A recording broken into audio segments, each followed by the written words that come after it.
Hi guys, in today's video I'm going to show you how you can delete your story on TikTok.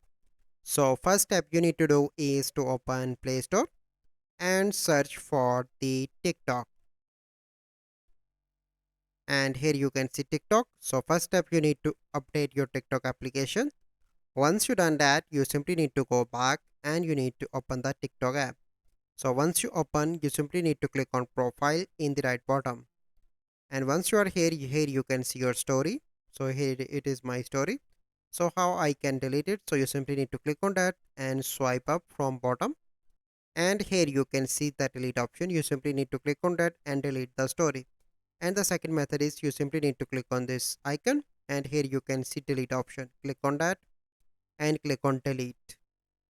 So here it is. So here you can see that my story is now deleted. So this is the process.